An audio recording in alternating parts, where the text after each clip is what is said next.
திண்டுக்கல் மாவட்ட ஆட்சியர் அலுவலகம் அருகே உள்ள மைதானத்தில் தினசரி குடிகாரர்களின் குதூகல கொண்டாட்டம். கண்டுகொள்ளாத தாடிக்கொம்பு காவல் நிலையம். திண்டுக்கல்லில் கடந்த சில மாதங்களுக்கு முன்பாக தமிழக முதல்வர் பொதுக்கூட்டம் நடைபெற்றது. அந்த மைதானத்தை மிகவும் சீரும் சிறப்புமாக சுத்தம் செய்து வைத்துள்ளனர். அந்த மைதானத்தில் தினசரி இரவு நேரங்களில் குடிகாரர்கள் மது பாட்டில்களை குடித்துவிட்டு பாட்டில்களை உடைத்துவிட்டு செல்கின்றார்கள்.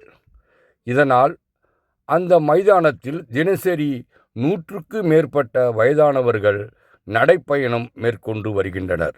மேலும் விடுமுறை காலங்களில் கல்லூரி மாணவர்கள், பள்ளி மாணவர்கள் கால்பந்து, கிரிக்கெட் போன்ற விளையாட்டுகளை விளையாண்டு பயிற்சி பெற்று வருகிறார்கள்.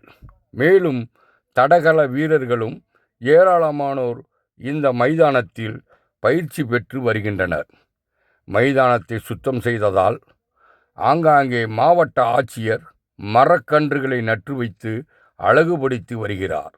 இந்த வேளையில் தினசரி இரவு நேரங்களில் குடிமகன்கள் பீர் பாட்டில், ஃபுல் பாட்டில் என வாங்கிட்டு வந்து அதை அருந்திவிட்டு அதே மைதானத்தில் போட்டு உடைத்து விடுகிறார்கள்.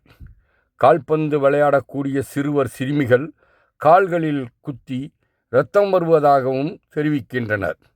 ஆனால் இது குறித்து பலமுறை திண்டுக்கல் தாடிக்கொம்பு காவல் நிலையத்திற்கு புகார் தெரிவித்தும் எந்த ஒரு நடவடிக்கையும் எடுக்கப்படவில்லை. தினசரி சுமார் 50க்கு மேற்பட்ட பாட்டில்கள் இந்த மைதானத்தில் குடிமகன்களால் தூக்கி வீசப்படுகிறது என்பது குறிப்பிடத்தக்கதாகும். மாவட்ட ஆட்சியர் அலுவலகமும் மாவட்ட காவல்துறை கண்காணிப்பாளர் அலுவலகமும் அருகே இருந்தும் கண்டுகொள்ளாதது ஏன் என சமூக ஆர்வலர்கள் கேள்வி எழுப்பி வருகின்றனர்.